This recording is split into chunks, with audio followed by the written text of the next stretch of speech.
에이펙 회의 참석차 한국을 찾았던 미국 고위 관료 한 명이 회의가 끝나자마자 본국 복귀 명령을 거부했습니다.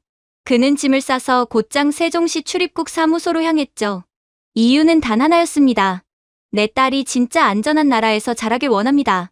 전 세계를 충격에 빠뜨린 이 선택의 배경에는 미국조차 해결하지 못한 치안의 현실과 한국만이 가진 믿을 수 없는 일상의 안전이 있었습니다. 무장 경호 대신 신뢰로, 경찰 대신 시민의식으로 지켜지는 나라. 총한 자루 없이 세계 최고 수준의 치안을 유지하는 한국의 놀라운 시스템. 그는 말했습니다. 문명은 권력으로 측정되지 않는다. 아이들이 얼마나 평화롭게 잠드는가로 결정된다. 이제 그가 왜 대한민국을 선택했는지 함께 확인해 보겠습니다. 속보가 화면을 가득 채웠습니다. 미국 대표단 일원이 경주의 밤거리로 사라졌습니다. 에이펙 정상회의 취재진에게 그것은 그저 또 하나의 헤드라인에 불과했습니다. 하지만 제게 그건 제 인생을 완전히 바꾸게 될 사건의 시작이었습니다. 제 이름은 로버트 랭, 백악관 국가안보보좌관입니다. 수많은 위기 회의와 핵 관련 보고서를 다뤄왔고 전 세계의 분쟁을 실시간으로 지켜보는 것이 제 일입니다. 혼돈의 소리를 누구보다 잘 아는 사람이지요. 하지만 저는 그때까지 안전의 진정한 의미를 알지 못했습니다. 그걸 한국에서 깨닫게 될 줄은 상상도 못했습니다. 선생님, 비행기 탑승 준비되었습니다. 워싱턴 덜레스 공항에서 보좌관이 제게 조용히 말했습니다. 10살짜리 제 딸 에밀리는 곰 인형을 꼭 껴안은 채 활주로의 불빛을 바라보고 있었습니다. 아빠, 거긴 위험한 곳이에요. 잠시 망설이다가 저는 대답했습니다. 한국은 아직 휴전 중인 국가라서 약간의 긴장이 있긴 하지만 걱정 말렴. 아빠는 안전하게 지내는 법을 잘 알아. 그 말은 마치 스스로에게 하는 거짓말처럼 들렸습니다. 비행기가 이륙하자 창밖으로 워싱턴의 불빛이 점점 작아졌습니다. 제가 평생 몸담았던 도시, 권력의 중심지이자 공포의 수도. 그곳에서 저는 아들 노아를 잃었습니다. 그날은 금요일 밤이었죠. 오늘은 일찍 들어갈게. 그렇게 말하고 집을 나섰던 날이었습니다. 노아는 집 근처 농구장에서 친구들과 놀고 있었습니다. 저희 집은 부유한 교외 지역이었고 우리는 울타리와 CCTV, 보안요원까지 갖춘 집에 살았습니다. 하지만 그 어떤 것도 훔친 총을 든 한 10대로 추정되는 무장괴한의 방아쇠를 막지 못했어요. 총알은 계급도, 우편번호도 가리지 않았습니다. 다음 날 아침, 경찰은 늘 하던 말을 반복했습니다. 묻지마 범죄입니다. 현재 수사 중입니다. 유감입니다. 그러곤 갈색 종이봉투를 제게 건넸습니다. 그 안에는 노아의 휴대전화와 피로 얼룩진 재킷이 들어있었습니다. 저는 외국의 위협을 분석하고 예방하는 일을 평생 해왔어요. 하지만 그날 제 나라의 가장 큰 위협은 외부가 아니라 내부라는 걸 깨달았습니다. 에밀리는 제 어깨에 머리를 기대고 잠들어 있었습니다. 넌 이제 아빠의 전부야. 그렇게 속삭였습니다. 치료사는 환경의 변화를 권했죠. 풍경이 바뀌면 마음도 달라질 수 있습니다. 하지만 저는 치유를 바라지 않았습니다. 그저 도망치고 싶었습니다. 사이렌 소리와 총성, 그리고 매일 밤 반복되는 악몽으로부터요. 비행기가 인천 상공에 진입하자 창밖 풍경이 펼쳐졌습니다. 밤하늘 아래 도시가 별자리처럼 반짝이고 있었습니다. 도로는 정연했고 차들은 소리 없이 움직였습니다. 단 하나의 경적 소리도 들리지 않았습니다. 아빠, 왜 이렇게 반짝거려요? 에밀리가 묻자 저는 웃으며 대답했습니다. 아마 한국은 어둠을 그냥 내버려두지 않나 보다. 미국에서는 어둠을 밖이 아닌 집 안으로 잠가두며 살았으니까요. 입국장을 통과하면서 저는 더 큰 충격을 받았습니다. 고함도 없고 혼란도 없고 무장한 경비원도 보이지 않았습니다. 입국 심사관은 미소를 지으며 인사를 했고 청소 직원들마저 자부심이 느껴졌습니다. 제 본능은 경계심을 드러냈어요. 이상하군 너무 조용해. 보좌관이 웃으며 말했습니다. 선생님, 여긴 지구상에서 가장 안전한 나라랍니다. 저는 비웃듯 답했습니다. 세상에 그런 나라는 없어. 진짜로 안전한 곳은 존재하지 않아. 일정은 빡빡했습니다. 서울 회의를 마치면 곧바로 경주로 이동해야 했습니다. 경주? 일정을 보며 제가 물었습니다. 서울 말고 시골 도시에서 회의를 한다고? 보좌관은 설명했습니다. 유서 깊은 도시에서 미래를 논의한다는 상징성 때문입니다. 하지만 제 머릿속엔 시골이라는 단어만 남았습니다. 경찰 인력 부족, 어두운 거리, 범죄 취약 지역. 이게 바로 미국에서의 시골 지역의 이미지죠. 제 안에 경고등이 켜졌습니다. 특히나 아들을 잃은 이후 딸과 한시라도 떨어질 수 없는 트라우마가 생긴 저로서는 더더욱 그랬습니다. 하지만 서울로 이동하면서 저는 제 눈을 의심했습니다. 도시는 어둠이 아니라 빛으로 물들어 있었거든요. 도로는 깨끗했고 가로등은 일정한 리듬으로 반짝였습니다. 디지털 표지판은 보행자 정보를 알려주고 교통은 한치의 혼란도 없었어요. 이건 현실이 아니야. 제 입에서 무의식적으로 나온 말이었습니다. 창밖을 바라보던 에밀리가 소리쳤습니다. 아빠, 아이들이 혼자 걸어가요. 이 시간에 보호자는 어디 있지? 운전기사가 웃으며 대답했습니다. 여긴 괜찮아요. 모두가 서로를 지켜보니까요. 실제로 미국은 도시의 어둠이 깔림과 동시에 집 밖으로 외출 자체가 불가능하지만 한국의 거리엔 커플들이 손을 잡고 걸었고 혼자 조깅하는 여성도 있었습니다. 워싱턴의 침묵은 공포였지만 한국의 침묵은 평화였죠. 저는 홀린 듯 스마트폰을 켜고 검색창에 한국 범죄율을 입력했습니다. 통계는 믿기 힘들 정도였습니다. 폭력 범죄는 거의 없었고 총기 사망자는 사실상 제로였습니다. 그리고 다시 미국 뉴스를 열었어요. 학교 총격도 발생, 도심 폭행 사건 CCTV 공개, 경찰 개혁도 지연. 저는 조용히 화면을 닫았습니다. 안전이란 저는 혼잣말처럼 중얼거렸습니다. 위험이 없는 상태가 아니라 신뢰가 존재하는 상태구나.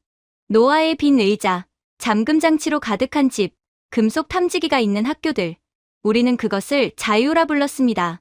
하지만 사실 그건 두려움으로 쌓은 감옥이었죠.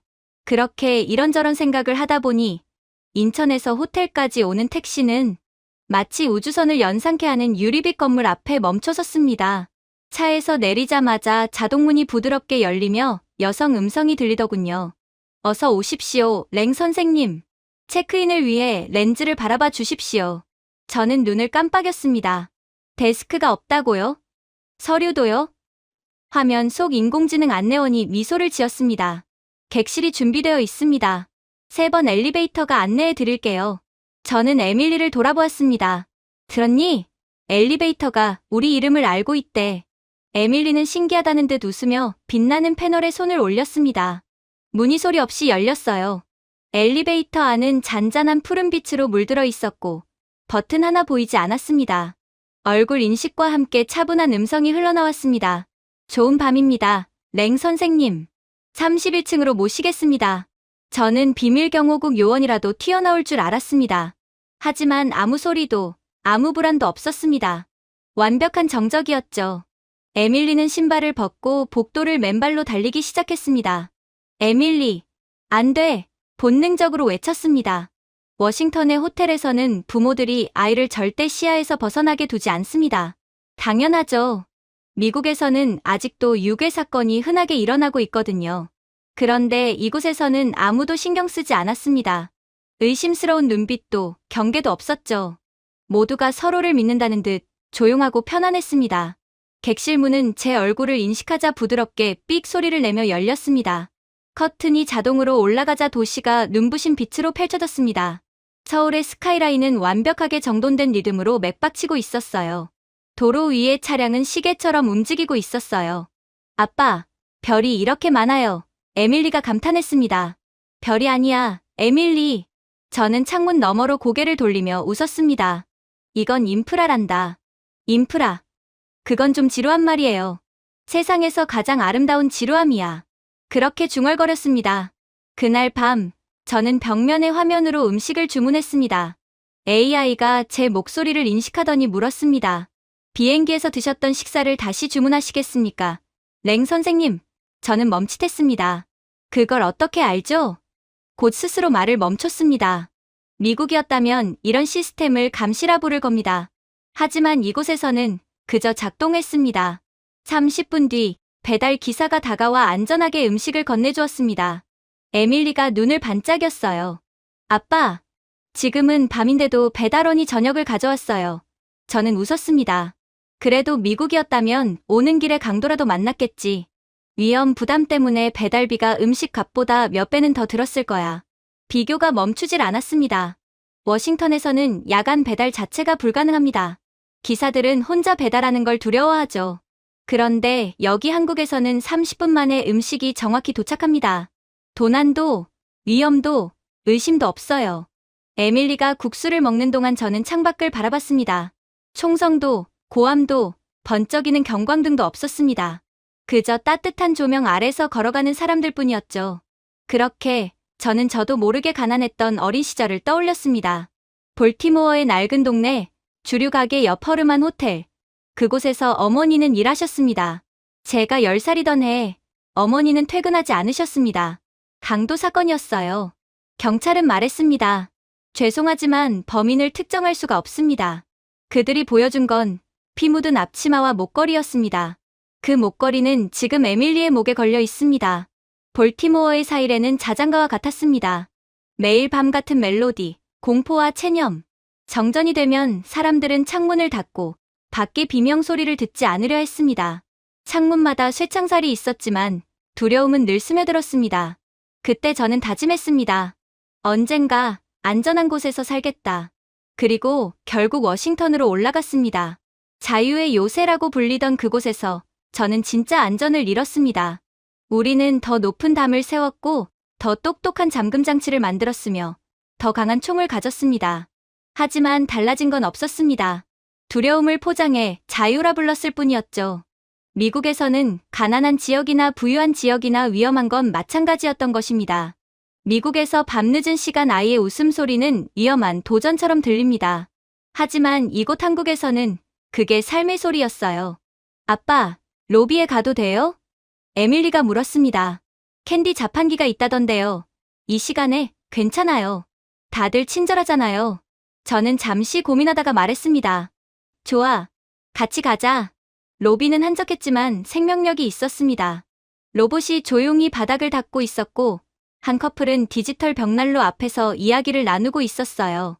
보안 요원도 노골적인 CCTV도 없었습니다. 그런데도 모든 것이 안전했습니다. 에밀리는 자판기 앞에서 외쳤습니다. 아빠, 돈 대신 얼굴을 인식해요. 우리가 몇 호실에 머무는지 이미 알고 있어요. 스캐너 앞에 서자 자판기가 스낵을 떨어뜨렸습니다. 제가 웃으며 말했습니다. 미국이었다면 이 자판기는 하루 만에 털렸을 거야. 직원이 그 말을 듣고 미소 지으며 말했습니다. 여기선 안 그래요, 선생님. 한국은 기술도 믿지만 사람도 믿거든요. 그 말이 제 가슴을 쳤습니다. 신뢰와 기술. 그 두 단어는 미국에서는 절대 함께 쓰이지 않습니다. 워싱턴에서는 사람을 믿지 않기 때문에 CCTV를 달고 한국에서는 사람을 편하게 해주기 위해 CCTV를 다는 겁니다. 객실로 돌아가는 길, 모든 문이 제 얼굴을 알아보고 부드럽게 열렸습니다. 조명은 눈부시지 않게 조정되었고 어디에서도 경고음은 들리지 않았어요. 이건 사치가 아니라 배려였습니다. 건물 전체가 조용히 사람을 보호하고 있었죠. 볼티모어의 낡은 아파트를 떠올렸습니다. 고장난 초인종, 깜빡이는 복도 불빛, 벽 너머의 고함, 밤하늘을 붉게 물들이던 사이렌. 어머니는 늘 말씀하셨죠. 문은 2번 잠가, 로버트. 이 나라에서 공포는 항상 감수해야 하는 존재란다. 저는 그녀의 말대로 매일 문을 잠갔습니다. 하지만 공포는 노크하지 않고 들어왔어요. 지금 이 한국의 호텔에서 제 딸은 맨발로 웃으며 달리고 있었습니다. 조명이 그녀의 발걸음을 따라 움직였습니다. 딸은 전혀 두려워하지 않았어요. 조심해, 에밀리. 제가 말하자 그녀는 미소를 지으며 대답했습니다. 괜찮아요, 아빠. 여긴 안전하잖아요. 그녀를 침대에 눕히고 불을 끄자 AI가 부드럽게 속삭였습니다. 좋은 밤 되세요. 창밖의 도시를 바라보며 저는 생각했습니다. 볼티모어에서 안전은 특권이었습니다. 워싱턴에서 안전은 쇼였어요. 하지만 한국에서 안전은 공기 같았습니다. 너무 자연스러워서 그 존재조차 잊게 되는 것. 아마 비결은 기술이 아니라 사람일지도 모릅니다. 모두가 서로를 믿기로 한 사회. 그 신뢰 위에 문명이 세워진 나라. 저는 속삭였습니다. 안전은 특권이 아니라 참여야. 에밀리가 잠결에 웃었습니다.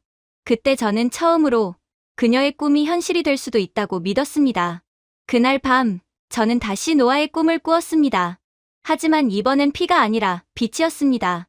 에밀리와 노아가 빛나는 거리 위를 달리고 있었어요. 맨발로 자유롭게 두려움 없이. 그리고 깨어났을 때 들린 건 사이렌이 아닌 실내로 움직이는 도시의 잔잔한 소리였습니다. 그때 저는 깨달았습니다. 볼티모어의 유령들이 마침내 제 안에서 잠들었다는 것을요. 그렇게 서울에서의 회담이 끝나고 경주 에이펙을 위해 비행기를 탔습니다. 그리고 마침내 도착한 경주 공항 밖의 공기는 놀라울 만큼 고요하더군요. 경적도, 고함도, 혼란도 없었습니다. 그저 질서가 만들어내는 잔잔한 소리만이 공기를 채우고 있었습니다. 터미널 바닥은 유리처럼 빛났고 복도를 따라 청소 로봇이 조용히 움직였어요. 아빠, 여기 진짜로 사람이 다니는데 맞아요? 에밀리가 속삭였습니다. 저는 웃으며 대답했습니다. 그러게 말이야, 신발 자국 하나 없네. 한국의 공항 직원들은 미소를 지으며 인사했고 손을 가지런히 모은 채 예의 바르게 서 있었습니다. 볼티모어와 워싱턴에서 자란 제게 이런 긴장감의 부재는 오히려 낯설고 의심스러웠습니다. 짐을 찾고 나오자 택시 기사가 달려와 고개를 숙였습니다. 어서 오십시오, 손님. 짐을 실어드리겠습니다. 그는 제 짐가방을 조심스럽게 들어 트렁크에 실었습니다. 저는 자연스럽게 몇 장의 지폐를 내밀었어요. 그런데 놀라운 일이 벌어지게 됩니다. 그는 손을 내저으며 미소를 지었거든요. 팁은 괜찮습니다. 요금에 다 포함되어 있습니다. 정말요? 모든 게요? 그는 고개를 끄덕였습니다. 우리는 자부심으로 일하지, 팁으로 일하진 않습니다. 한국은 팁 문화 자체가 없고 그저 외국인 손님들을 환영할 뿐입니다. 저는 피식 웃었습니다. 미국이었다면 이런 말 한마디에 싸움이 났을 겁니다. 차가 터미널을 빠져나가자 또 한 번 놀라움이 밀려왔어요. 자동차 경적도, 경광등도, 어두운 골목도 없었습니다. 도로는 방금 세차한 듯 깨끗했고 모든 차선이 부드럽게 빛나고 있었죠. 멀리 보이는 절의 지붕들은 네온빛으로 물들었고 시범 운행 중인 자율주행 택시들이 소리 없이 도로 위를 미끄러졌습니다. 아빠, 건물들이 반짝이는 이유가 뭐예요? 에밀리가 묻자 저는 창밖을 보며 대답했습니다. 저 조명들은 교통량에 맞춰 자동으로 밝기를 조절한단다. 어려워요. 아빠도 잘 모르겠네. 저는 웃었습니다. 휴대폰을 확인하니 신호가 꽉 차 있었습니다. 간섭도 없고 끊김도 없었습니다. 화면에는 알림이 떴습니다. 경주 스마트존에 오신 것을 환영합니다. 공공 와이파이가 자동 연결되었습니다. 저는 중얼거렸습니다. 고속도로에서도 무료 와이파이라니. 그때 보좌관 쿠퍼가 조심스럽게 물었습니다. 선생님, 울타리도 없고 경비원도 없습니다. 괜찮은 걸까요? 너무 위험하진 않을까 염려됩니다. 저는 도로 위로 반사되는 부드러운 불빛을 바라보다가 조용히 대답했습니다. 아마 이게 진짜 안전이란 걸지도 모르겠네. 한국인 운전기사가 어눌한 영어로 말을 걸었습니다. 당신, 아메리카에서 오셨죠? 저 예전에 뉴욕 간 적 있어요. 그래요? 어땠습니까? 그는 잠시 머뭇거리더니 미소 지었습니다. 사이렌이 많았어요. 모두가 뛰어다녔어요. 도망가는 것 같았죠. 그는 마치 비극을 이야기하듯 조심스러웠습니다. 저는 한숨을 내쉬었습니다. 틀린 말이 아니네요. 그는 고개를 끄덕였습니다. 그는 마치 저보다 제 나라를 더 잘 이해하고 있는 듯했습니다. 도로를 따라 주택가가 보였어요. 아이들이 밤늦게 줄넘기를 하며 놀고 있더군요. 저 아이들 혼자 나와 있는 건가요? 제가 묻자 기사는 미소 지었습니다. 네, 여긴 위험이 없습니다. 그는 가로등을 가리켰습니다. 저기 카메라, 저기 센서. 위험이 감지되는 즉시 경찰은 1분 안에 도착합니다. 가로등 아래 작은 파란 불빛이 심장박동처럼 깜빡였습니다. 1분이라 저는 웃으며 중얼거렸습니다. 그 시간이면 미국의 911은 아직도 연결대기 중일 텐데요. 그들은 가끔 일부러 전화를 받지 않는 경우도 있죠. 제 머릿속엔 워싱턴의 풍경이 스쳤습니다. 지저대는 게 높은 담, 페퍼 스프레이를 쥔 부모들. 자유의 나라라면서 두려움이 생활 습관이 되어버린 도시. 하지만 이곳은 달랐습니다. 담이 없어도 자물쇠가 없어도 모두가 서로를 믿고 있었습니다. 에밀리는 뒷좌석에서 잠들어 있었어요. 그러자 차 안의 조명이 자동으로 어두워졌습니다. 이건 또 어떻게 아는 거죠? 제가 묻자 운전기사가 웃었습니다. 열감지 센서예요. 뒷좌석에 사람이 잠들면 불빛을 줄입니다. 저는 피식 웃었습니다. 미국은 에어컨 하나도 제대로 안 돌아가는데 말이죠. 도심으로 들어서자 경주의 야경이 눈앞에 펼쳐졌습니다. 네온빛으로 비친 고대 사찰, 태양광 바닥 타일로 빛나는 산책로, 홀로그램 신호등 아래로 천천히 걷는 사람들. 쿠퍼, 이건 마치 역사가 미래와 거래를 한 것 같지 않나. 그는 고개를 끄덕였습니다. 선생님, 이런 시스템을 본국에 도입하면 어떨까요? 저는 고개를 저었습니다. 기술은 수입할 수 있어. 하지만 문화는 안 되지. 신호등 앞에서 차가 멈췄습니다. 보행자들이 천천히, 차분하게 건넜습니다. 시간이 0초로 깜박여도 아무도 뛰지 않았습니다. 단 한 대의 차도 경적을 울리지 않았죠. 모두가 마치 삶의 박자를 공유하듯 움직였습니다. 뉴욕이었다면 누군가 욕하고 있을 겁니다. 1분 1초가 급박하게 돌아가는 도시거든요. 쿠퍼가 속삭였습니다. 그리고 그걸 누군가가 찍어 틱톡에 올렸겠죠. 제가 대답하자 둘 다 웃었습니다.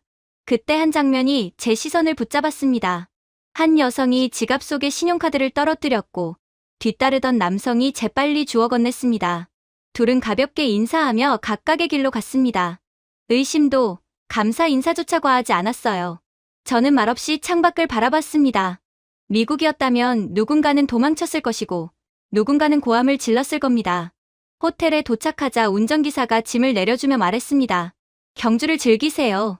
아주 안전하고 멋진 도시입니다. 자랑스러우신가요? 그가 환히 웃었습니다. 안전은 곧 존중이니까요. 그 말은 제 마음에 박혔습니다. 저는 평생 안전을 통제나 무장으로 착각하며 살아왔어요. 하지만 여기서의 안전은 두려움이 아니라 참여였습니다. 모두가 함께 지켜내는 평화였죠. 호텔 로비 안도 마찬가지였습니다. 손님들은 조용했고 직원들은 정교하게 움직였어요. 공기조차 맑고 부드러웠습니다. 한 아이가 장난감 드론을 들고 뛰어다녀도 아무도 화내지 않았습니다. 여유와 배려가 넘치는 곳이었죠.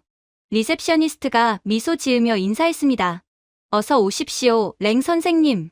도착 비콘으로 이미 체크인되었습니다. 도착 비콘이요?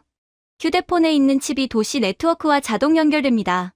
개인정보가 너무 공유되는 건 아닌가요? 직원은 고개를 갸웃하며 말했습니다. 왜 나쁘게 쓰겠어요?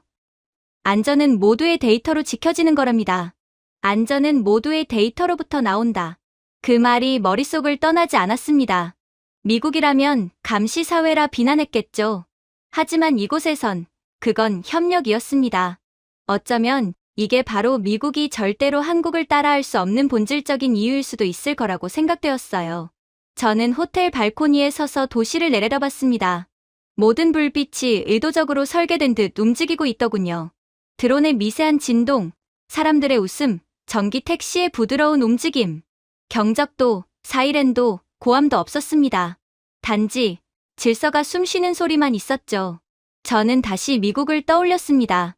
이웃을 믿지 못해 경보기를 달고 낯선 이를 두려워해 총을 팔고 자유라는 이름으로 문을 걸어 잠그는 나라. 그러나 한국에서의 자유는 밤에 두려움 없이 걸을 수 있는 권리였습니다. 쿠퍼가 공용공간으로 나왔습니다. 선생님, 이 도시엔 무장 경비가 한 명도 없는 거 아세요? 저는 불빛이 흐르는 거리를 내려다보다가 대답했습니다. 아이러니하지만 그래서 더 안전한 것 같네. 아래에서는 사찰의 지붕이 별빛 아래에서 빛났습니다. 고대와 미래가 공존하는 풍경이었습니다. 방 안에서는 에밀리의 고른 숨소리가 들렸습니다. 그 순간 제 어깨 위에 얹혀있던 미국의 무게가 조금씩 사라지는 것 같았습니다. 아마 문명이란 건 부와 무기가 아니라 신뢰로 설계된 평화를 의미하는 게 아닐까요? 저는 조용히 속삭였습니다. 어쩌면 미래는 우리를 기다리는 게 아니라 이미 여기에 와 있는지도 몰라. 그리고 그 미래는 한국어로 말하고 있지. 그렇게 저는 불국사에 빛나는 언덕이 내려다 보이는 객실 안에서 저는 한동안 말을 잃었습니다. 이토록 조용하고 경비원 하나 보이지 않는 도시가 정말 존재한다는 게 믿기지 않았거든요. 에밀리는 침대 옆에서 콧노래를 부르며 태블릿을 만지고 있었습니다. 화면에는 이렇게 쓰여 있더군요. 스마트 호텔 키리스 시스템 활성화. 저는 문 앞에 손을 가져다 대보았습니다. 잠금 장치가 부드럽게 초록빛을 내며 열렸어요. 키카드도 비밀번호도 데스크에서 기다릴 필요도 없었습니다. 단지 인식만으로 조용하게 정확하게 열리더군요. 창문 밖에서 작은 진동음이 들렸습니다. 밖을 보니 드론 한 대가 호텔 주변을 천천히 선회하고 있었습니다. 하얀 불빛이 깜박이며 바람을 가르고 있었어요. 보안 드론이에요. 에밀리가 신이 나서 말했습니다. 앱에 써 있어요. 1시간마다 순찰을 돈대요. 저는 미소를 지었습니다. 우리나라에서는 드론이 전쟁에나 쓰이는데 여기선 그냥 조용히 지켜보는구나. 우리는 카페로 내려갔습니다. 손님들이 커피를 마시며 이야기를 나누거나 노트북으로 일을 하고 있더군요. 하지만 제 눈에 들어온 건 인테리어가 아니라 그 노트북들이었습니다. 수십 대의 노트북이 테이블 위에 덩그러니 놓여 있었고 주인들은 아무렇지 않게 자리를 비우거나 통화를 하러 나가고 있었습니다. 이 사람들 제정신인가요? 제가 중얼거리자 옆에 있던 쿠퍼가 따라보며 말했습니다. 선생님, 노트북을 그냥 두고 가네요. 그래, 우리나라였다면 그건 기부야. 그때 젊은 컨시어지가 웃으며 다가왔습니다. 괜찮아요, 손님. 아무도 남의 걸 가져가지 않아요. 아무도요? 제가 되물었습니다.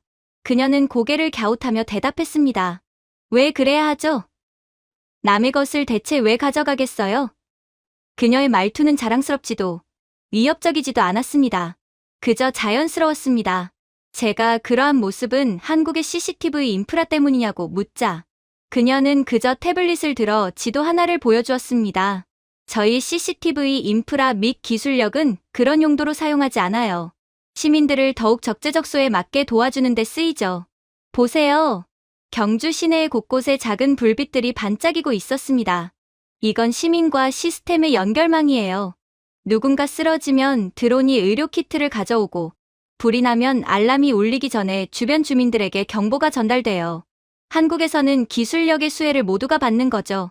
저는 그저 말문이 막힐 뿐이었습니다.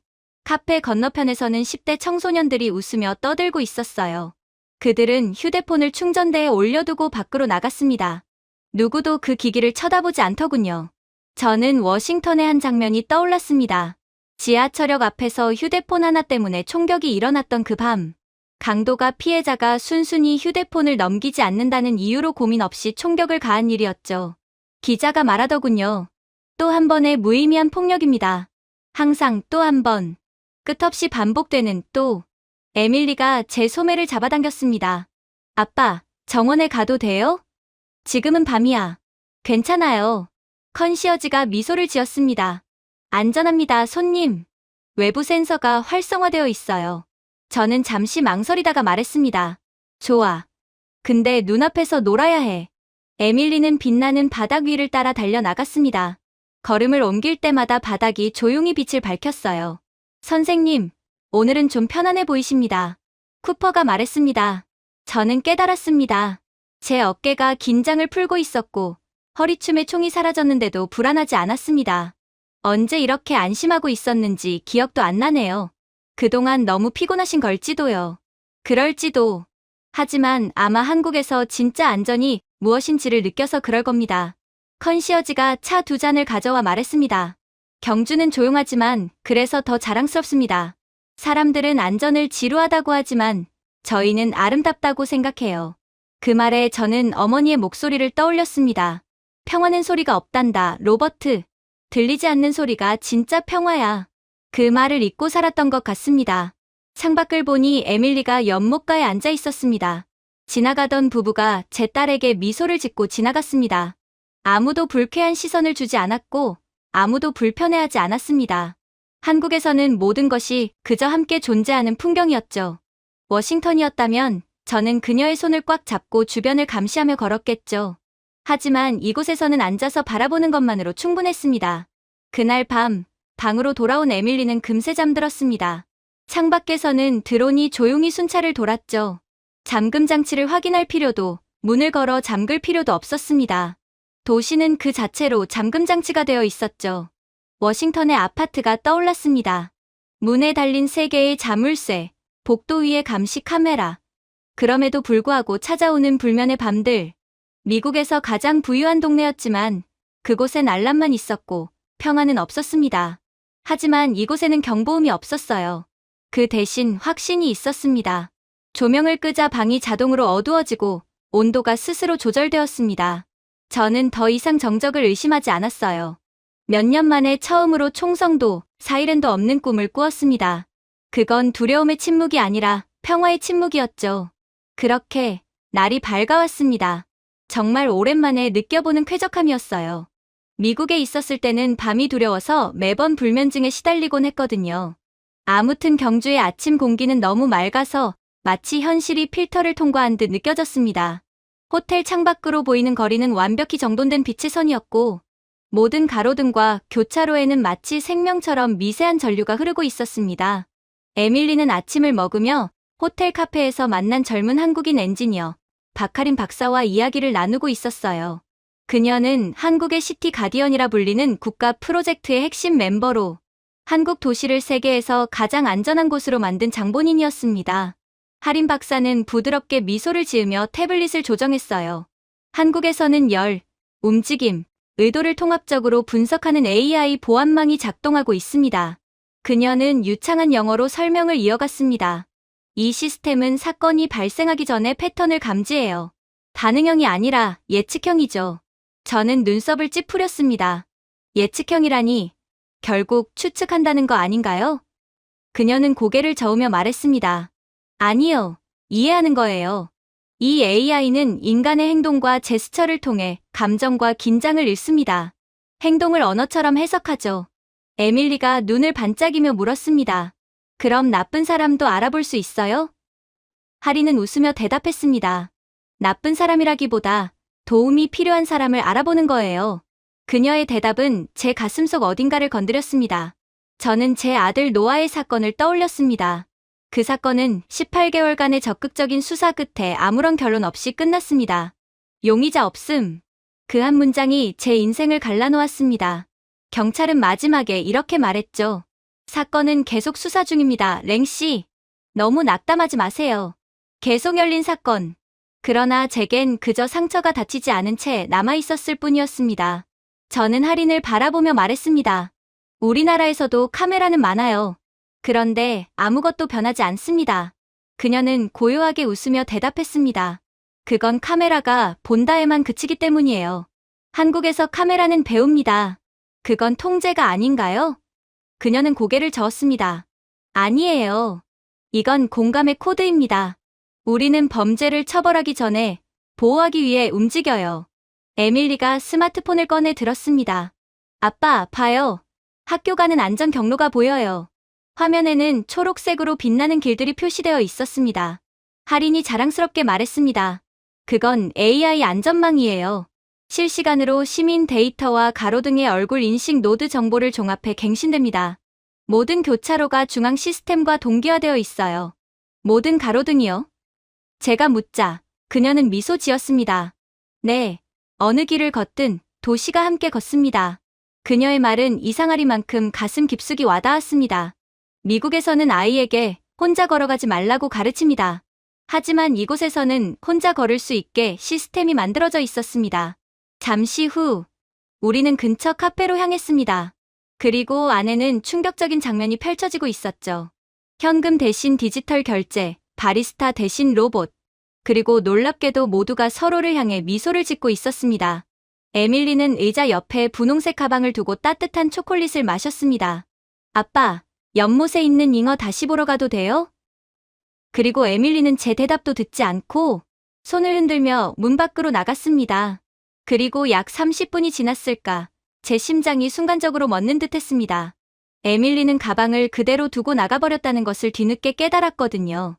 미국에서 물건을 두고 간다는 건 곧 잃는다는 의미였습니다. 저는 자리에서 벌떡 일어나 외쳤습니다. 그 가방. 그러나 바리스타가 침착하게 태블릿을 터치하며 말하더군요. 걱정하지 마세요, 손님. 분실물이 기록되었습니다. 기록됐다고요? 그는 미소를 지을 뿐이었습니다. 창밖을 보니 아무도 가방을 건드리지 않았습니다. 시간이 30분이나 흘렀음에도 아무도 혼자 덩그러니 놓여있는 가방을 건들지 않았어요. 사람들은 평온했고 긴장감 하나 느껴지지 않았죠.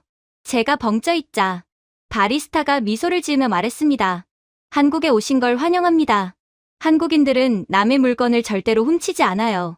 여기서는 물건보다 더 소중한 걸 돌려드리죠. 저는 아무 말도 할 수 없었습니다. 가슴이 먹먹했고 눈가가 뜨거워졌습니다. 미국에서 물건을 잃는다는 건 단순한 분실이 아닙니다. 그건 신뢰를 잃는 일이죠. 누군가 내 세상을 훔쳐간다는 감각이자 사회적 신뢰가 박탈당하는 순간입니다. 하지만 이곳 한국에서는 세상이 먼저 돌려줍니다.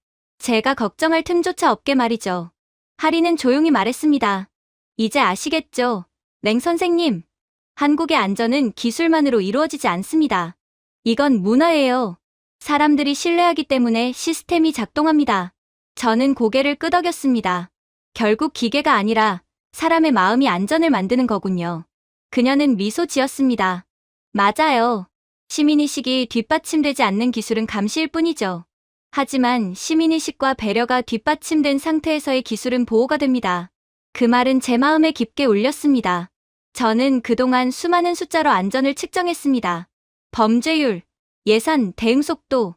하지만 진짜 안전은 수치가 아니라 삶의 질이었습니다. 두려움 없이 잠드는 아이의 웃음.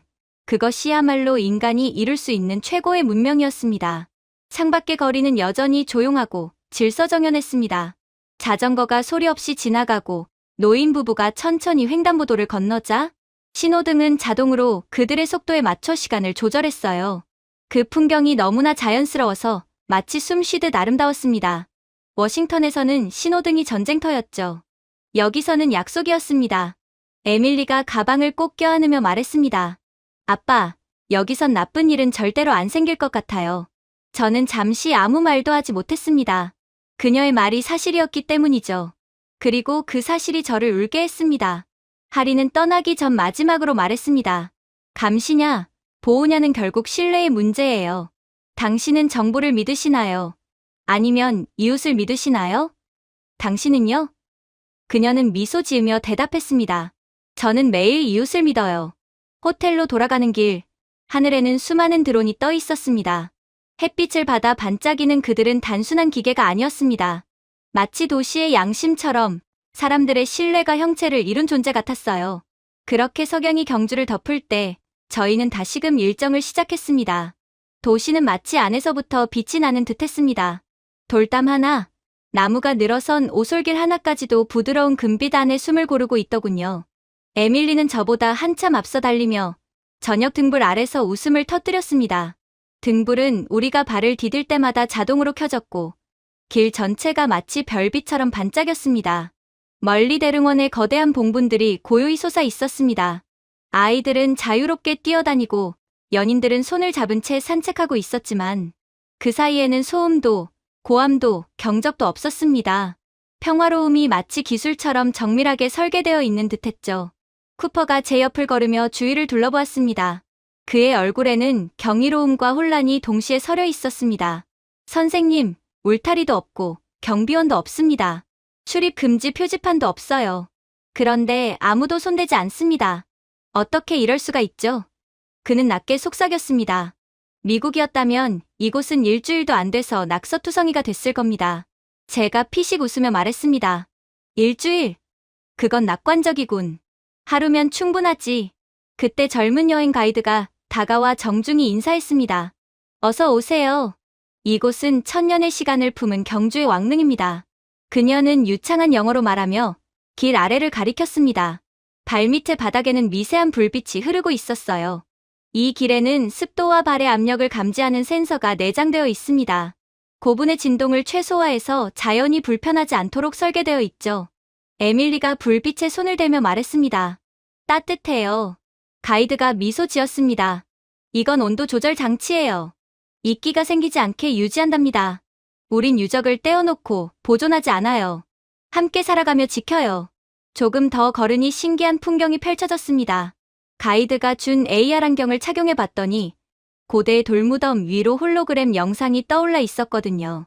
AI가 복원한 옛벽화 조각들이 빛으로 재현되어 수백 년 전 장인과 승려의 손짓이 투명한 형태로 공중에 살아 있었거든요. 가이드는 부드럽게 말했습니다. 우리 조상들은 두려움을 막기 위해 벽을 쌓지 않았습니다. 아름다움을 보존하기 위해 벽을 세웠습니다. 그녀의 말이 제 가슴을 깊게 파고들었습니다. 아름다움을 위한 벽, 두려움을 위한 벽이 아니다. 미국이 떠올랐습니다. 콘크리트 장벽, 철조망, 학교의 금속 탐지기, 끝없이 세워진 사유지, 출입금지 표지판들. 우리는 두려움으로 경계를 세웠지만 한국인들은 자부심으로 경계를 세웠던 것입니다. 쿠퍼가 하늘을 올려다보며 말했어요. 선생님, 지금 우리는 무장도 안 했는데 평생 중 가장 안전하다는 게 믿기지 않습니다. 심지어 지금은 밤이라고요. 저는 고개를 끄덕였습니다. 그건 한국에선 규율이 민주주의이기 때문이지. 규율이요? 그가 물었습니다. 그래. 여기서 자유는 방종이 아니라 함께 선택한 질서야. 미국처럼 자유를 외치면서도 아무도 책임을 지지 않는 사회와는 수준 자체가 다르다고 볼 수 있어. 그렇게 한국의 웅장한 유적들을 구경하면서 저도 모르게 중얼거렸습니다. 나는 한때 안전이란 게 힘의 문제라고 생각했지. 경찰이 많고 예산이 크고 총이 넘쳐야 안전하다고 믿었어. 쿠퍼가 조용히 물었습니다. 지금은요? 지금은 존중이 안전이란 걸 알겠어. 그건 돈으로 살 수 없고 오직 가르침으로만 전해지지. 한국은 다른 사람들에 대한 신뢰와 존중으로 똘똘 뭉친 국가이기에 아무런 무기 없이도 최고의 안전 수준을 유지할 수 있는 거야. 그때 근처에서 한 꼬마가 넘어졌습니다. 순식간에 2명의 낯선 한국인들이 다가가 아이를 일으켜 세우더군요. 한 명은 아이의 손을 잡고 다른 한 명은 생수를 건네며 아이를 안정시켰어요. 덕분에 아이는 울음을 멈추고 도움을 준 사람들에게 꾸벅 인사한 뒤 부모 품으로 달려갔습니다. 에밀리가 제 팔을 잡으며 말했습니다. 아빠, 여기선 다들 서로 도와요. 저는 그녀를 바라보며 말했습니다. 그래, 그게 문명이라는 거야. 가이드는 우리를 작은 연못 앞으로 안내했습니다. 주변의 돌에는 QR코드가 새겨져 있더군요. 이걸 스캔해보세요. 화면 위로 3D 왕과학자, 장인들의 모습이 떠올랐습니다. 우리는 보존과 교육을 하나로 묶습니다. 기술은 과거를 대체하는 게 아니라 느끼게 만드는 도구예요. 제가 물었습니다. 기술이 오히려 옛것을 잊게 만들진 않나요? 그녀는 고개를 저었습니다. 우린 왜 그것이 중요했는지를 잊는 걸 두려워하죠. 그래서 과거와 미래를 하나로 엮는 겁니다. 그래서 한국인들은 절대로 과거를 잊지 않는 거예요. 그녀의 말은 저를 잠시 침묵하게 만들었습니다. 미국은 진보를 위해 스스로의 역사를 부숴왔습니다. 그리고 뒤늦게 그것을 쇼핑몰 속 복제품으로 재건했죠. 하지만 여기선 역사가 짐이 아니라 기초였습니다. 그렇게 저는 한국에서 완전히 할 말을 잃은 채, 벙찐 채 허공만 바라보고 있을 수밖에 없었어요. 그리고 어느새 밤은 더욱 깊어졌죠. 경주의 저녁 공기는 놀라울 만큼 고요했습니다. 그럼에도 안전만큼은 확실하게 보장되는 느낌이었어요. 골목마다 설치된 가로등은 정해진 시간이 아닌 인공지능이 사람의 움직임을 감지해 자연스럽게 하나씩 켜지고 있었습니다. 저는 에밀리와 함께 횡단보도 앞에 서 있었습니다. 그때 10살 남짓되어 보이는 초등학생 아이들이 몇 명 서로 장난을 치며 집으로 돌아가고 있더군요. 보호자도 경찰도 없었습니다. 하지만 모두 웃고 있었습니다. 밤인데도요. 한참 동안 저는 그 자리에 멈춰 서 있었습니다. 너무나 평범한 풍경이었지만 그 평범함이 제 마음을 무너뜨렸습니다. 아빠, 저 아이들 혼자 가요. 에밀리가 신기한 듯 말했습니다. 그러네. 제가 천천히 대답했습니다. 믿기지가 않는구나. 아이들이 횡단보도 앞에 서자 신호등이 자동으로 인식했습니다. 바닥의 센서가 아이들의 위치를 감지하고 가로등 불빛이 마치 부드러운 우산처럼 아이들의 경로를 따라 환하게 비췄습니다. 아이들이 지나가는 동안 도로 주변의 다른 불빛이 잠시 줄어들었어요.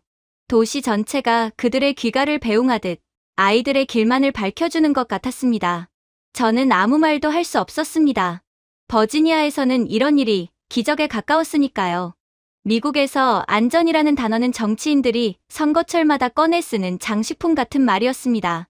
저희 아들 노아도 그 안전한 동네 중 하나에서 살았습니다. 깔끔한 울타리, 깃발이 걸린 마당, 집집마다 똑같이 생긴 우체통. 모두가 여긴 그런 일 없을 거야 라고 믿는 그런 곳이었습니다. 하지만 그건 거짓이었습니다. 그러나 피해자는 노아뿐만이 아니었어요. 그날의 기억이 다시 몰려왔습니다. 저는 워싱턴 DC에서 연설 중이었습니다. 주제는 민주주의와 세계 평화. 연설 도중 보좌관이 쪽지를 건넸습니다. 버지니아 페어팩스 카운티 학교 봉쇄 사건 발생. 저는 대수롭지 않게 넘겼습니다. 미국에선 이런 일은 흔했으니까요. 하지만 그건 진짜였습니다. 첫 번째 전화는 에밀리의 친구에게서 걸려왔습니다. 떨리는 목소리로 그 아이는 속삭였습니다. 아저씨 안에 누가 있다고 해요. 그 뒤로 찾아온 건 모든 것을 삼켜버린 정적이었습니다. 경찰은 20분이나 늦게 도착했어요. 그 20분 동안 제가 믿어왔던 미국의 질서와 자부심, 그리고 그 어떤 힘도 무의미해졌습니다. 결국 에밀리의 친구 몇 명은 그 무차별 총격에 의해 희생당해야 했고, 에밀리 또한 절대로 지울 수 없는 트라우마가 생기고 말았죠. 그런데 정신을 차리고 다시 눈을 뜨니 제 앞에는 한국의 아이들이 있었습니다. 그들의 손목에는 작게 빛나는 스마트워치가 있었습니다. 아이들의 심박수, 위치, 교차로 진입 등 모든 것이 기록되고 있었죠. 그리고 도시의 아동보호 인공지능 네트워크와 연결되어 있었습니다. 그건 감시가 아니라 보호였습니다. 보이지 않는 천사가 그들을 따라다니는 듯했죠. 그때 한 한국인 어머니가 제 시선을 알아차리고 다가와 미소 지으며 말했습니다. 이건 안전 스마트워치예요. 아이가 너무 오래 움직이지 않거나 일정 반경을 벗어나면 경보가 울립니다. 부모뿐만 아니라 주변 상점이나 근처 경찰도 바로 알림을 받아요. 상점 주인도요? 제가 되물었습니다. 그녀는 고개를 끄덕였습니다. 네, 여기는 모두가 함께 책임져요. 치안은 정부가 관리하는 게 아니라 시민의 습관이에요. 상점 주인들도 흔쾌히 그러한 알림을 받아들였을 뿐만 아니라 오히려 당연히 어른들이 나서야 할 문제라며 아이들의 안전을 위해 발벗고 나서기까지 했죠. 그 말이 가슴 깊숙이 박혔습니다. 안전이 습관이라니, 강제로가 아니라 자발적으로 만들어진 사회. 그때 에밀리가 제 옷자락을 잡았습니다. 아빠, 저쪽 불빛까지만 혼자 걸어가도 돼요? 혼자. 응, 아빠가 다 볼 수 있잖아요. 그녀가 걸음을 떼자 횡단보도 아래가 반짝이며 빛났습니다. 바닥의 센서가 움직임을 인식하고 AI 네트워크가 에밀리의 스마트워치와 제 스마트폰을 연결했습니다. 잠시 후 제 화면에 메시지가 떴습니다. 에밀리 안전하게 횡단 완료. 저는 조용히 웃었습니다. 눈가가 뜨거워졌어요. 이런 건 한국에서만 가능한 일이네. 그 순간 예전 제 보좌관의 말이 떠올랐습니다. 모든 사람을 지킬 수는 없습니다. 그게 자유의 대가죠. 하지만 저는 이제 알았습니다. 그건 철학이 아니라 포기였습니다. 왜 미국은 아이들의 죽음을 자유의 비용이라고 합리화했을까요? 여기 한국에서는 달랐습니다. 기술은 사람을 감시하는 게 아니라 지켜주는 역할이었죠. 모든 교차로는 중앙 시스템과 연결되어 있었고, 아이가 소리를 지르거나 가방을 떨어뜨리면 즉시 카메라가 위치를 추적하고 당국이 곧바로 달려와 조치를 취했죠. 모든 과정이 불안이 아닌 신뢰를 바탕으로 작동하고 있었습니다. 그때 문득 노아와의 마지막 아침이 떠올랐습니다. 그는 빨간 후드티를 입고 학교 가기 싫다고 투덜대며 걷고 있었습니다. 가자, 아들. 안전하니까 괜찮아. 그가 웃으며 말했죠. 아빠는 항상 너무 걱정이 많아요. 하지만 그날 그는 돌아오지 못했습니다. 이제 저는 한국의 밤거리에서 에밀리를 바라보며 깨달았습니다. 저는 평생 안전을 설교했지만 정작 제 나라에선 그걸 잃었습니다. 에밀리가 뛰어와 제 손을 잡았습니다. 그녀는 웃고 있었지만 제 눈엔 눈물이 고였어요. 그래, 이 도시는 너를 완전히 지켜주고 있단다. 아빠처럼요? 아니, 이 도시는 아빠보다 더 잘 너를 지켜줄 거야. 그녀가 제 눈물을 보고 물었습니다. 아빠, 또 울어요? 제가 미소 지으며 대답했습니다. 아니야, 이제야 안심이 돼서 그래. 우리는 손을 잡고 빛나는 길을 건넜습니다. 보행감지 센서가 우리의 발자국을 따라가며 은은하게 빛나더군요. 머리 위에는 시범 운영 중인 순찰 드론이 조용히 떠 있었고 그 모든 것이 경계가 아닌 평화처럼 느껴졌습니다. 저는 혼잣말로 중얼거렸습니다. 우리는 아이들에게 달리는 법을 가르쳤지만 이곳의 아이들은 우리에게 걷는 법을 가르치고 있구나. 에밀리가 고개를 갸웃했습니다. 뭐라고 했어요, 아빠? 아무것도 아니야, 에밀리. 그냥 내 오빠가 이걸 봤다면 좋았을 것 같단 생각이 들어서. 우리가 호텔로 돌아오는 길바닥에 조명이 한 걸음마다 따라 켜졌습니다. 마치 도시가 우리의 존재를 기억하려는 듯 한 발 한 발을 빛으로 새겨주는 것 같았습니다. 그날 밤, 저는 오랜만에 어둠을 두려워하지 않았습니다. 왜냐하면 이곳은 시스템이 사람을 지키는 곳이 아니라 사람의 신뢰가 시스템을 지키는 곳이었기 때문입니다. 그리고 그 순간 저는 알았습니다. 문명은 힘으로 만들어지지 않습니다. 진짜 문명은 아이들이 밤에 웃으며 집으로 걸어갈 수 있는 사회입니다. 그리고 그런 세상에서야 비로소 아버지들은 두려움 없이 숨을 쉴 수 있죠. 하지만 이러한 평화로움도 잠시 제겐 감당할 수 없는 충격적인 일이 닥쳐오고야 말았어요. 그날은 정오의 햇살이 불국사 위로 내리쬐고 있었습니다. 따뜻한 공기 속에서 관광객들의 웅성거림이 잔잔하게 퍼졌고 멀리서 들려오는 종소리가 산속의 바람과 어우러졌습니다. 저는 카메라를 들고 꽃잎이 흩날리는 장면을 찍고 있었어요. 잠시 동안은 세상의 모든 걱정을 잊은 듯 했습니다. 그리고 뒤를 돌아봤을 때 그녀가 없었습니다. 에밀리의 노란 모자, 작은 가방, 밝게 웃던 얼굴이 있던 그 자리가 텅 비어 있었습니다. 숨이 멎는 듯 했습니다. 온몸이 얼어붙었고 손에 들고 있던 휴대폰이 떨어질 뻔했습니다. 공기가 무겁게 내려앉았고 심장은 귀 바로 옆에서 터질 듯 뛰고 있었어요. 에밀리! 제 목소리가 갈라졌습니다. 에밀리! 이번엔 더 크게 외쳤습니다.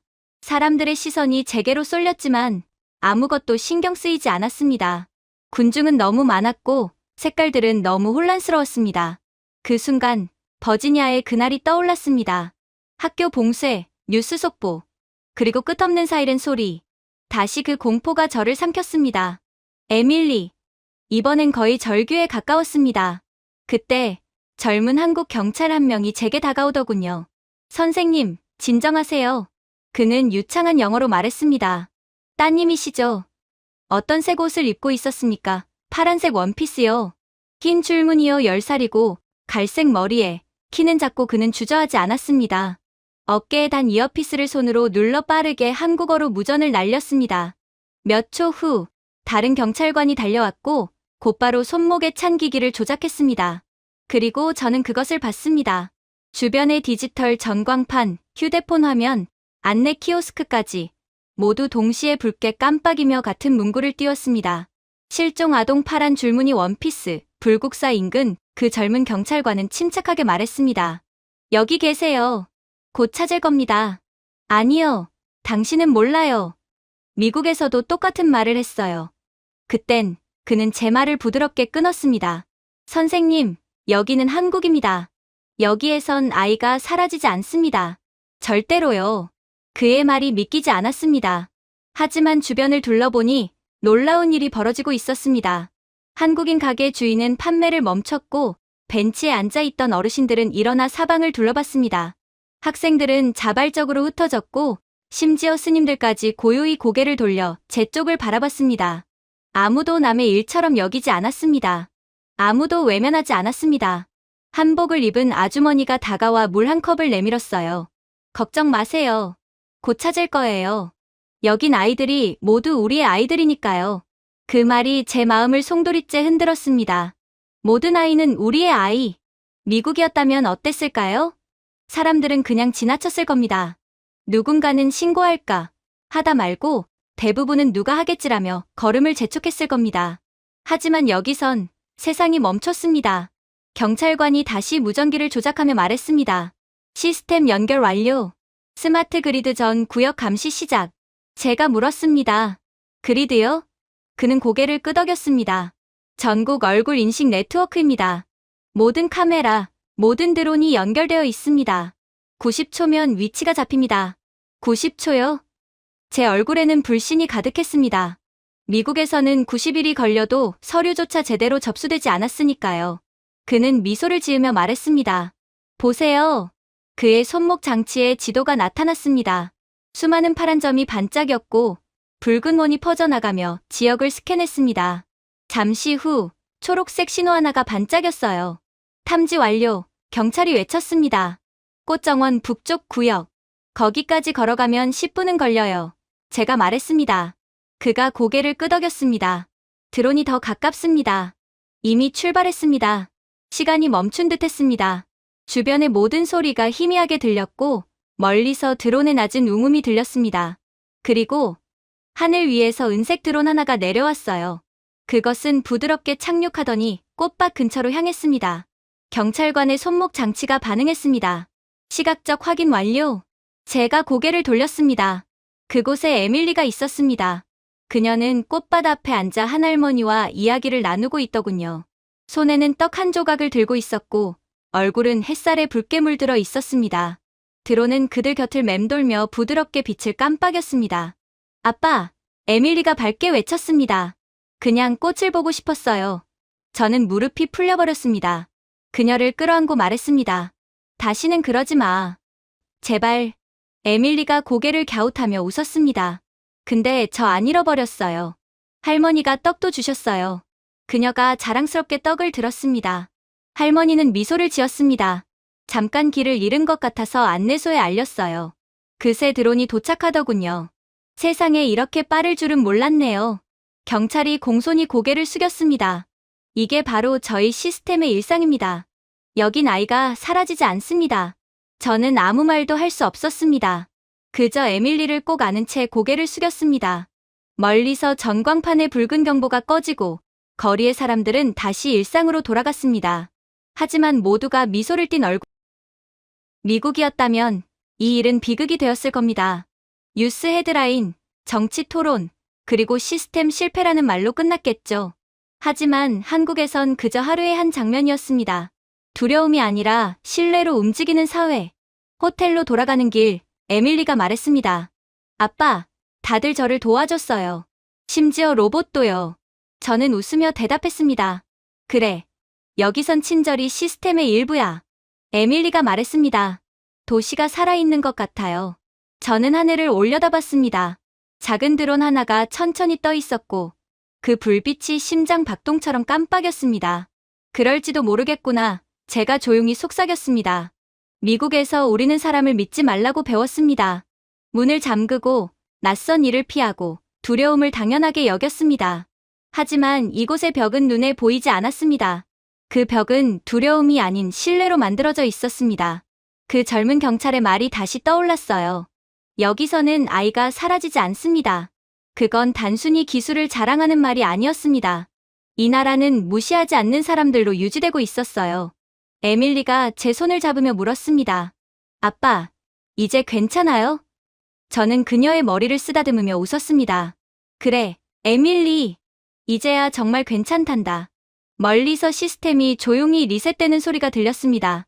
하지만 제 마음속에서는 새로운 무언가가 시작되고 있었어요. 이 작은 나라에서 저는 미국이 잃어버린 것을 보았습니다. 두려움이 아닌 사랑으로 지켜내는 문명. 그리고 그 사랑은 와이어와 데이터. 그리고 사람들의 마음을 타고 흐르고 있었습니다. 그날 저녁, 저는 경주 통합보안센터를 방문했습니다. 겉보기엔 경찰서라기보다 첨단 기술 성소 같았어요. 공기는 시원했고 조명은 은은했습니다. 공중에 떠있는 투명한 홀로그램 화면에는 끝없이 흐르는 데이터와 지도가 비쳤습니다. 빛 하나하나가 목적을 가지고 살아 움직이는 듯했습니다. 그날 저는 처음으로 안전이 이렇게 아름다울 수도 있다는 걸 느꼈죠. 어서 오세요, 랭 선생님. 짙은 감색 유니폼을 입은 여성이 다가왔습니다. 명찰에는 윤세희 통합 데이터 분석실장이라고 적혀 있었습니다. 그녀는 유창한 영어로 인사했어요. 따님 일은 들었습니다. 무사히 찾으셨다니 다행이에요. 당신들과 이 시스템 덕분입니다. 제가 말하자 그녀는 미소 지었습니다. 기계는 단지 사람이 놓칠 수 있는 부분을 도와줄 뿐이에요. 진짜 수호자는 여전히 시민들이랍니다. 그녀는 저를 거대한 홀로그램 벽 앞으로 안내했습니다. 수많은 실시간 화면들이 모자이크처럼 이어져 있었어요. 거리, 공원, 학교, 교차로 모두가 하나의 네트워크로 연결되어 있었습니다. 현재 전국에서 약 30만 개의 CCTV가 작동 중입니다. 그녀가 설명했습니다. 모두 예측형 인공지능이 동시에 분석하죠. 하지만 우리는 단순히 범죄를 탐지하지 않습니다. 불안을 감지합니다. 불안이요? 제가 되물었습니다. 그녀는 고개를 끄덕였습니다. 사람의 미세한 표정과 움직임을 분석해요. 누군가 장시간 불안하거나 이상한 행동 패턴을 보이면 근처의 시민 대응 인력이 즉시 도움을 줍니다.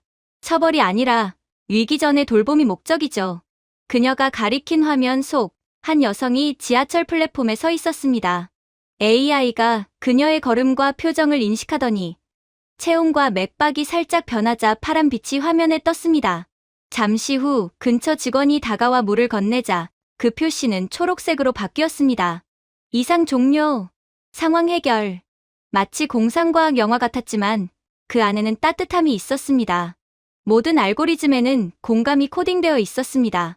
윤 실장은 손짓으로 다른 영상을 띄웠습니다. 이건 오늘 오후 따님이 사라졌을 때의 데이터입니다. 홀로그램 속 에밀리의 이동 경로가 빛의 선으로 표시되었습니다. AI가 그녀의 얼굴 표정에서 감정을 분석했습니다.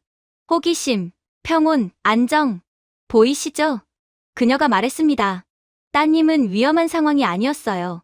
AI는 두려움이나 긴장을 감지하지 못했거든요. 그래서 전국 경보를 울리지 않았습니다. 우리 시스템은 혼란이 아니라 의도를 분석합니다. 저는 화면을 바라보며 말이 나오지 않았습니다. 이 기술은 놀라웠지만 그보다 더 감동스러웠던 건 그 철학이었어요. 미국의 시스템은 사람을 통제하기 위해 만들어졌지만 한국의 시스템은 사람을 이해하기 위해 존재했습니다. 제가 쓴웃음을 지으며 말했습니다. 우리나라는 아직도 전단지를 인쇄하고 있습니다. 전화번호 붙이고 찾습니다라고 적은 채 말이죠. 그녀가 미소를 지었습니다. 여기서 예방은 통제가 아닙니다. 연민이에요. 그 말이 제 머릿속에 오래 맴돌았습니다. 연민으로 이루어진 예방. 그녀는 저를 다른 공간으로 이끌었습니다. 그곳엔 수십 명의 분석관들이 조용히 일하고 있었어요. 소란도, 명령도, 긴장도 없었습니다. 그들은 범인을 쫓는 게 아니라 위기를 예측하고 있었습니다. 벽에는 시민 행복도, 지역 안전 지수, 사회 협력 지수 같은 데이터가 표시되어 있었습니다. 저 초록색 구역 보이세요? 그녀가 말했습니다. 부산의 한 지역이에요. 지난 5년간 사건 연건입니다. 5년이요? 제가 놀라 묻자 그녀는 고개를 끄덕였습니다. 네, 처음엔 시범 프로젝트였어요. 규칙이 아닌 공감을 학습하는 AI를 설치했죠. 이젠 전국 표준이 됐습니다. 미국은 천문학적인 예산을 치안에 쏟아붓고 있습니다.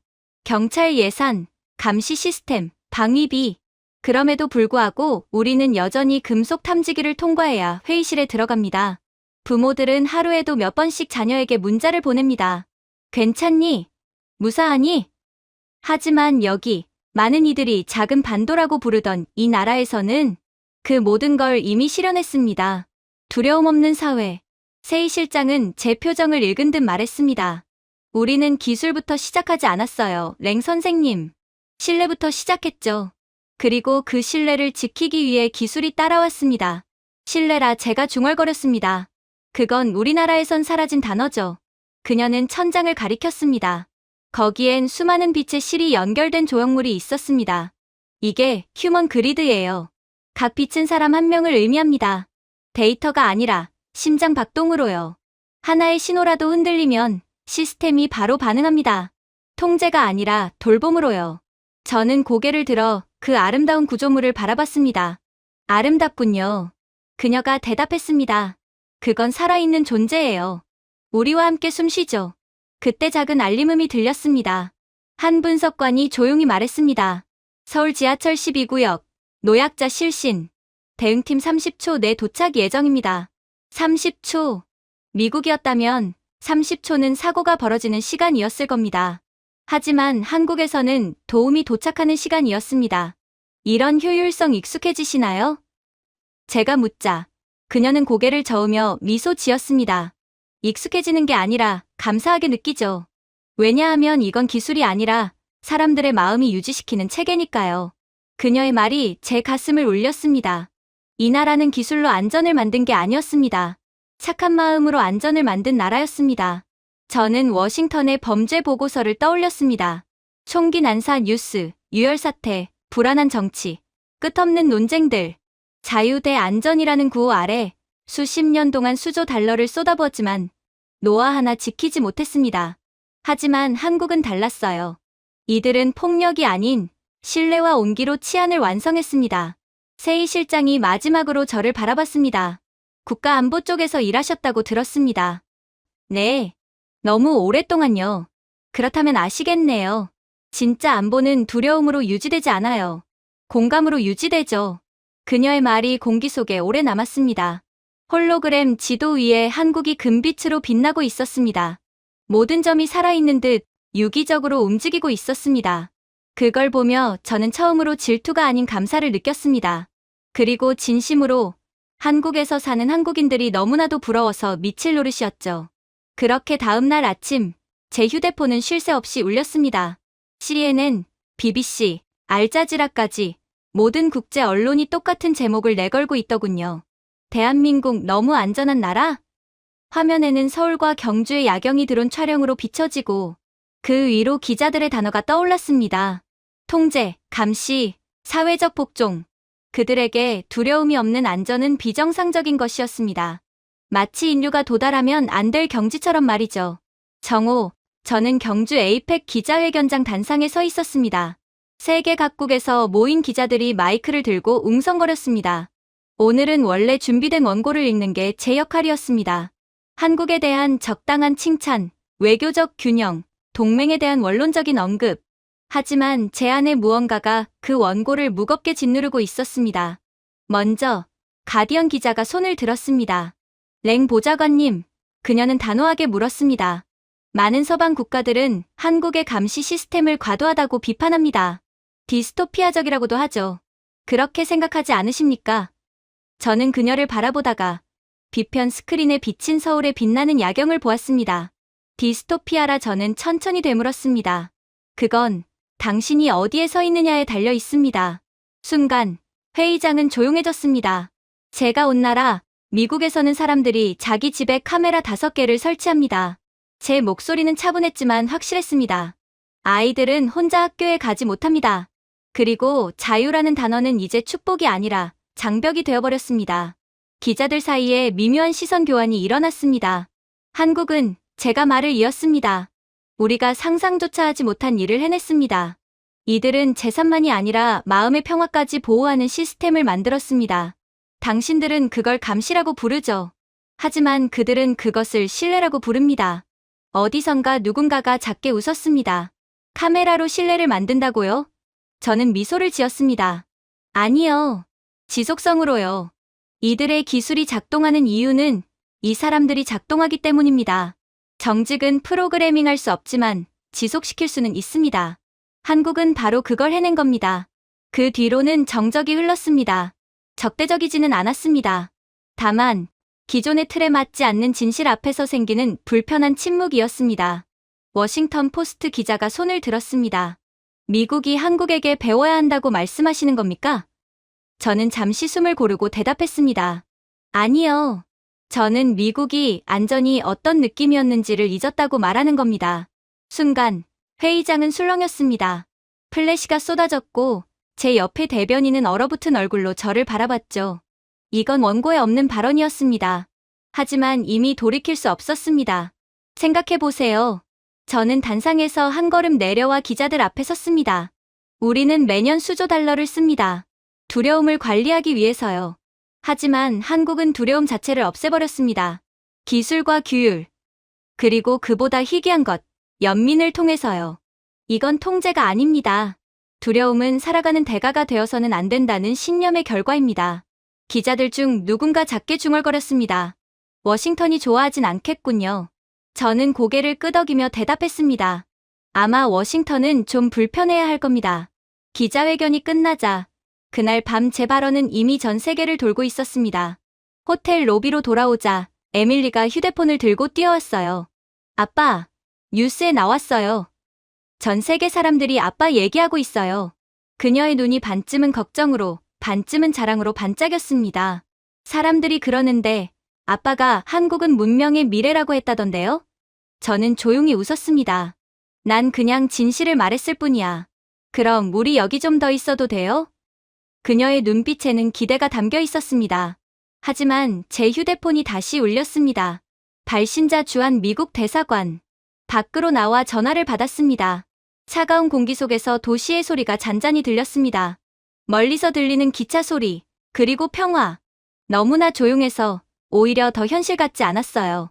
총소리가 전혀 안 나는 도시라니 제 생에서 처음 겪어보는 모습이었죠. 로버트, 전화기 너머로 들려오는 익숙한 목소리. 당신, 대본에서 벗어났군요. 압니다. 워싱턴이 화가 났어요. 그럴 줄 알았습니다. 잠시 정적이 흘렀습니다. 당신이 무슨 일을 저질렀는지 아십니까? 당신은 국가 감시 체제를 미화했습니다. 그걸 유토피아처럼 말했어요. 저는 조용히 도시를 바라보았습니다. 하늘 아래 정돈된 빛의 질서, 사람들이 평화롭게 걷는 거리, 그리고 안전이 일상이 된 세상. 유토피아가 아닐지도 모릅니다. 제가 말했습니다. 그냥 정상적인 사회일지도 모르죠. 상대의 목소리가 단단해졌습니다. 당신은 한국에 감탄하러 간 게 아닙니다. 미국을 대표하러 간 겁니다. 그럼요. 저는 천천히 대답했습니다. 하지만 미국이 대표할 가치가 없는 나라가 되어간다면요? 정적. 당신은 월요일 비행기로 복귀하세요. 짧은 말 한마디. 그리고 전화는 끊겼습니다. 잠시 동안 저는 그 자리에서 아무 말 없이 서 있었습니다. 멀리서 절의 종소리가 울리고 바람이 부드럽게 골목을 스쳤습니다. 그 순간 에밀리가 작은 태극기를 들고 달려왔어요. 아빠, 우리 이제 가요? 저는 그녀의 머리를 쓰다듬으며 미소 지었습니다. 아니, 아직 알아야 할 게 있어. 뭔데요? 이 나라 사람들은 어떻게 안전을 자유처럼 느끼게 만들었을까? 에밀리가 고개를 기울이며 말했습니다. 그건 나누니까 그런 거 아닐까요? 자기 것만 지키는 게 아니라요. 그 한마디에 저는 말문이 막혔습니다. 아이의 말은 언제나 진실의 형태를 하고 있습니다. 다음 날 아침, 전 세계 신문이 갈라졌습니다. 미국 고위 관료, 한국식 감시용호 영웅인가, 배신자인가 한국을 찬양한 남자. 하지만 저는 개의치 않았습니다. 수십 년간 외교관으로 살아온 저는 그날 처음으로 인간으로 말했습니다. 두 세계를 모두 본 사람으로서 이제야 어느 쪽이 더 인간적인지 알았으니까요. 해가 뜨기 전 저는 마지막으로 경주의 거리를 걸었습니다. 담장도, 경비도, 두려움도 없는 도시. 오직 조용함과 생명이 있었습니다. 사찰의 지붕 위로 아침 햇살이 비칠 때 저는 속삭였습니다. 안전이란 위험이 없는 상태가 아니라 서로가 서로를 돌보는 마음의 존재일지도 몰라. 그 순간 도시의 심장처럼 드론이 부드럽게 움직이며 한국의 아침이 깨어났습니다. 그날 아침 저는 처음으로 느꼈습니다. 이곳에서 저는 더 이상 외국인이 아니었습니다. 이곳이 정말 집처럼 느껴졌습니다. 그렇게 에이펙 정상회의 마지막 날은 유난히 맑은 하늘 아래에서 시작되었습니다. 마치 대한민국이 직접 날씨까지 준비한 듯했죠. 블루홀이라 불리는 회의장은 아침 햇살에 반짝이며 유리벽 너머로 경주의 고요한 풍경이 비쳤습니다. 전 세계 21개국의 대표단이 긴 타원형 회의 테이블을 둘러앉아 있었고 모두 조용히 속삭이며 회의의 시작을 기다리고 있었습니다. 오늘의 주제는 글로벌 안전 아키텍처, 즉 인류가 앞으로 어떻게 안전을 설계할 것인가에 대한 논의였습니다. 저는 한국 대통령 바로 옆 두 번째 자리에 앉아 있었습니다. 오늘은 제 차례가 아니었습니다. 제 이름은 공식 발언 목록에도 없었죠. 하지만 회의가 시작되고 각국 대표들이 군사력과 억제력을 입에 올릴 때마다 제 속에서는 어떤 뜨거운 감정이 차오르고 있었습니다. 그건 분명 제가 예전의 저로 돌아가지 않겠다는 결심과도 같은 것이었습니다. 미국 국무장관이 마이크를 잡고 단호하게 말했습니다. 우리의 입장은 분명합니다. 안전은 힘으로 보장되어야 합니다. 평화는 능력에서 비롯됩니다. 대표들은 의례적으로 고개를 끄덕였습니다. 하지만 한국 대통령은 조용히 그를 바라볼 뿐 아무 말도 하지 않았습니다. 그 눈빛에는 우리가 다른 길을 가고 있다는 확신이 담겨 있는 듯 했죠. 그리고 저는 거의 무의식적으로 제 앞에 마이크 버튼을 눌렀습니다. 각하, 제가 입을 열었습니다. 실례지만 조금 다른 관점을 제시해도 되겠습니까? 국무장관이 당황한 표정으로 몸을 돌렸습니다. 로버트, 지금은 내 차례가 아니야. 그러나 대통령은 손을 들어 그를 제지했습니다. 말하게 하십시오. 순식간에 회의장은 정적에 휩싸였습니다. 카메라가 저를 향했고 스크린 구석의 생중계 표시가 붉게 빛났습니다. 온 에어. 우리는 늘 말합니다. 안전은 방어로, 억제로, 무장으로 지켜진다고요. 제 목소리는 떨리지 않았습니다. 하지만 저는 배웠습니다. 진짜 안전은 힘이 아니라 규율로 유지된다는 것을. 회의장 곳곳에서 웅성거림이 일었습니다. 워싱턴의 모든 외교 채널이 일제히 숨을 멈췄을지도 모릅니다. 제가 온 나라 미국은 매년 천문학적인 돈을 안전이라는 이름으로 씁니다. 하지만 그 안전은 언제부턴가 사람들을 지키는 것이 아니라 서로를 의심하게 만들었습니다. 그리고 어느 순간 우리가 진짜 보호해야 했던 것이 평화라는 사실을 잊고 말았죠. 저는 손에 쥔 펜을 내려놓았습니다. 제 아들은 안전하다고 믿었던 도시에서 죽었습니다. 그날 저는 깨달았습니다.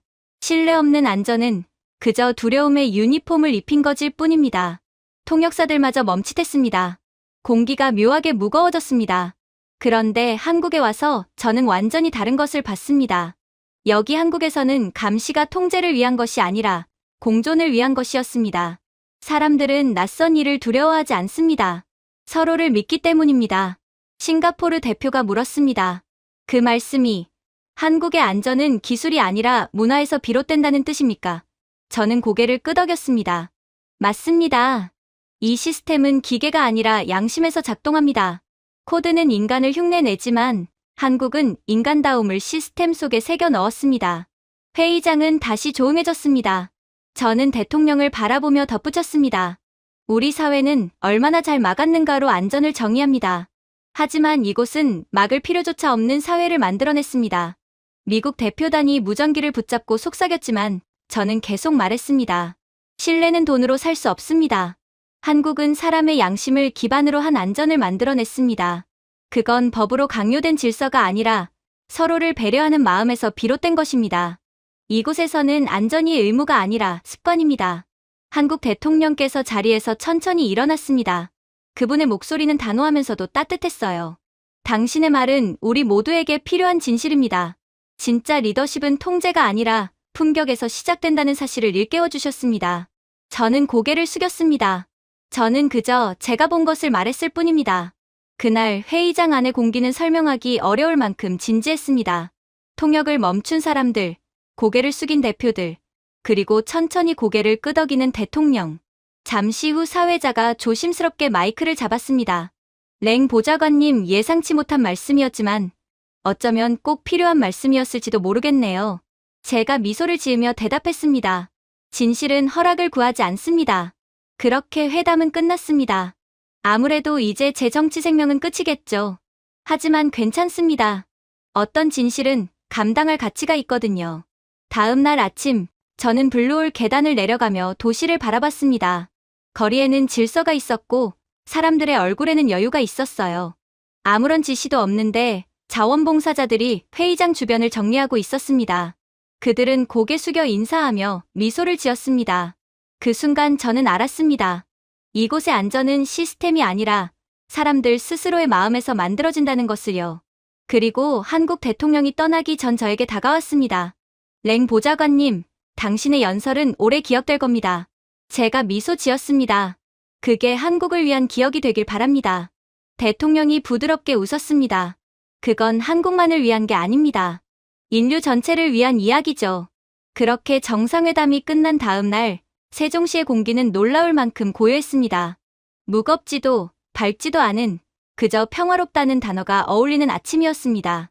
제 차는 유리로 된 미니멀한 건물 앞에 멈췄어요. 건물 외벽은 햇살에 반사되어 물결처럼 빛났고 표지판에는 이렇게 쓰여 있었습니다. 법무부 출입국 외국인 정책본부. 제가 이런 곳에 발을 들이게 될 줄은 평생 생각도 못했습니다. 안으로 들어가자 모든 것이 놀라울 만큼 조용하고 질서정연했습니다. 사람들은 낮은 목소리로 이야기했고 줄은 매끄럽게 움직였으며 스크린에서는 방문자들에게 차분하게 안내 멘트가 흘러나왔습니다.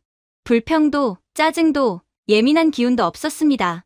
이곳의 질서는 강요된 것이 아니라 자연스럽게 나누어지는 배려처럼 느껴졌어요. 창구에 앉은 젊은 여성 직원이 미소를 지으며 디지털 태블릿을 건넸습니다. 랭 씨, 여기서 작성하시면 됩니다. F1 거주 신청서예요. 저는 디지털 펜을 쥔 손끝이 살짝 떨렸습니다. 이민 사유를 꼭 적어야 하나요? 직원은 부드럽게 고개를 끄덕였습니다. 네, 마지막 부분에 체류 목적 항목이 있습니다. 하지만 선택사항이에요. 저는 화면을 내렸습니다. 이름, 국적, 이전 직업, 체류 이유. 차분한 서류 형식이었지만 그 단어들이 흐릿하게 보이기 시작했습니다. 체류 목적, 그 항목을 보고 한참 동안 손이 움직이지 않았습니다. 직원이 제 눈치를 살폈습니다. 괜찮아요. 천천히 하세요. 잠시 후, 저는 결국 짧은 문장을 적었습니다. 내 마지막 남은 딸이 진짜 안전을 알고 자라길 원하기 때문입니다. 서류를 제출하자 직원은 한동안 화면을 바라보다 고개를 천천히 끄덕였습니다.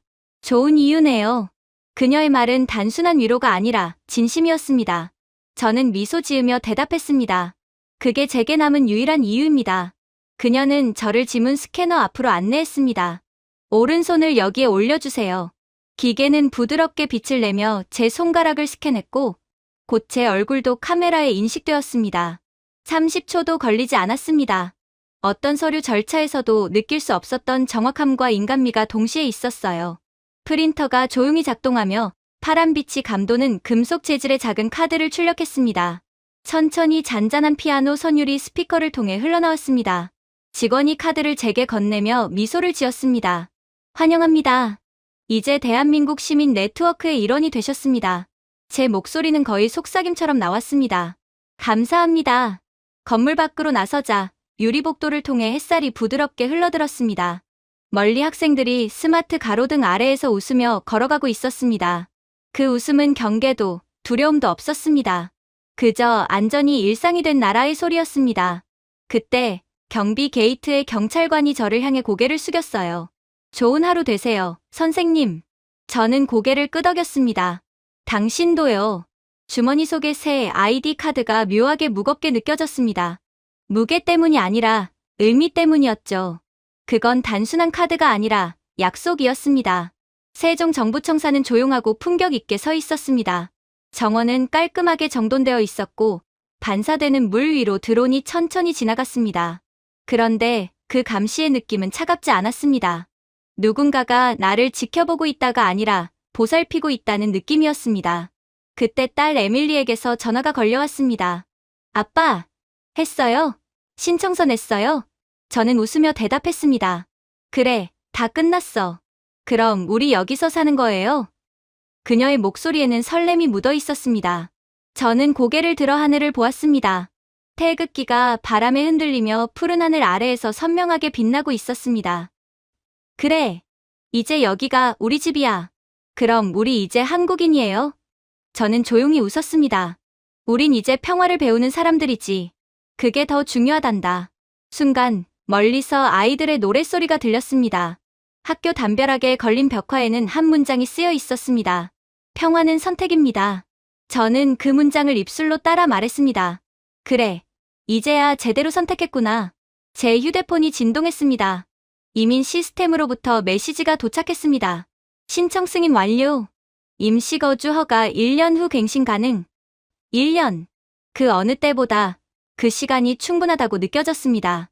그리고 마침내 버스 안으로 들어가자 학생들이 노약자에게 자리를 양보했고 운전기사는 승객 한 명 한 명에게 인사하더군요. 그 모든 작은 행동이 이 나라의 품격을 말해주고 있었습니다. 창밖으로 세종의 풍경이 지나갔습니다. 고대의 사찰과 현대식 연구소가 한 도시에 공존하고 숲과 도심이 구분되지 않은 채 이어져 있었습니다. 그 사이에서 저는 깨달았습니다. 이제 더 이상 두렵지 않다는 사실을. 버스 창문에 비친 제 모습은 한결 가벼워 보였습니다. 저는 천천히 중얼거렸습니다. 미국은 나에게 힘을 주었지. 하지만 한국은 나에게 평화를 주었어. 버스가 다리를 건너갈 때 석양이 강 위를 금빛으로 물들였습니다. 그 빛 아래에서 저는 처음으로 느꼈습니다. 이제 나는 더 이상 손님이 아니라 이 나라의 한 사람이라는 것을. 그 순간 제 마음속의 목소리가 아주 조용히 속삭였습니다. 이곳이야말로 내가 평생 찾아 헤매던 집이구나. 제가 준비해온 내용은 여기까지입니다. 끝까지 시청해주셔서 진심으로 감사드리며 여러분들의 구독과 좋아요, 알림 설정은 영상 제작에 큰 힘이 됩니다. 이상 세모튜브였습니다.